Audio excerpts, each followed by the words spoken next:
messieurs, je vous propose d'enchaîner. On va parler un peu de sport. Et n'oublie pas, Ando, tu dois trouver ton équipe de rêve. Ouais, t'inquiète, c'est en Ton cours de 11 confection de rêve. là.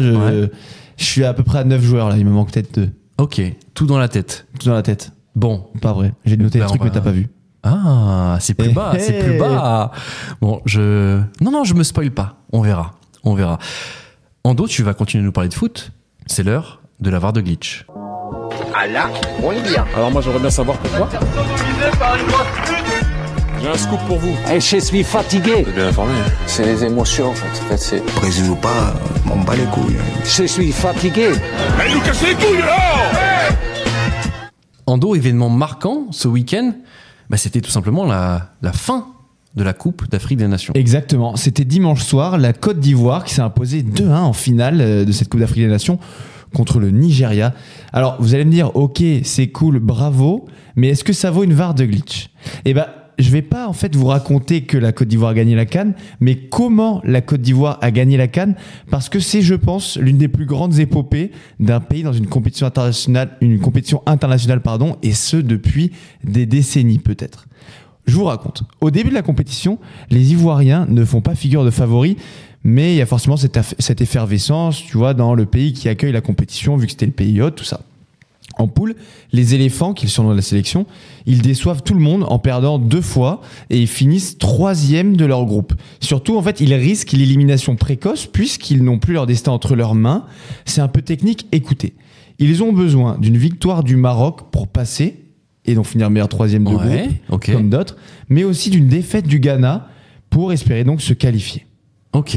Le Maroc gagne, Ok. et alors que le Ghana faisait nul contre la Mozambique, ce qui les éliminait, Mhm. le miracle intervient. Le gardien du Ghana, sur une action lambda au possible, un ballon qui est sorti en 6 mètres, on sait pas pourquoi, Ok. il fait un geste de main qui a aucun sens et il provoque un corner. Ok. Trop bizarre. Ok. Corner, but du Mozambique, le Ghana donc qui perd, et donc la Côte d'Ivoire qui est remise en lice. Ok. Genre incroyable. Et qui élimine évidemment le Ghana au passage. Waouh. Encore plus fou, après les poules et l'humiliation contre la Guinée équatoriale 4-0 donc à domicile, la Côte d'Ivoire vire son entraîneur, le français Jean-Louis Gasset, et propulse à sa place son adjoint, Emers Faé, Ok. qui est en intérim alors que le mec n'avait jamais entraîné de sa vie en pro.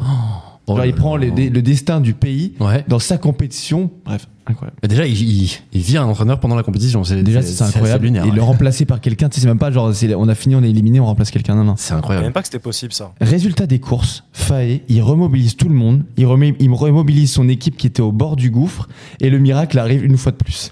Ils éliminent le favori, le Sénégal, en 8e au tir au but.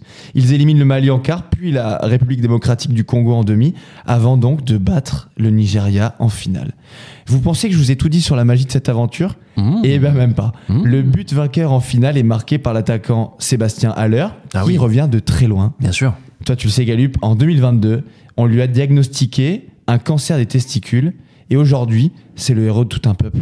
Voilà. Bref, dans cette histoire, tout est magnifique et je voulais vous raconter ça. Une putain de belle histoire. Incroyable. Magnifique. Ouais, c'est bien pour vraiment, lui. c'est très très fou. Ah ouais, ils sont partis de très très loin, effectivement. Ouais. C'est très très fou. Moi, ce qui me choque le plus, c'est le gardien du Ghana qui fait un espèce de geste. Franchement, c'est un bêtisier le truc, et sauf que ça. Si le gars ne touche pas le ballon, il se passe rien du tout. La Côte d'Ivoire est éliminée. On peut lui dire merci beaucoup. Merci, monsieur le gardien. Incroyable. Incroyable. Bon, bah écoute, merci Ando pour en tout cas cette magnifique histoire.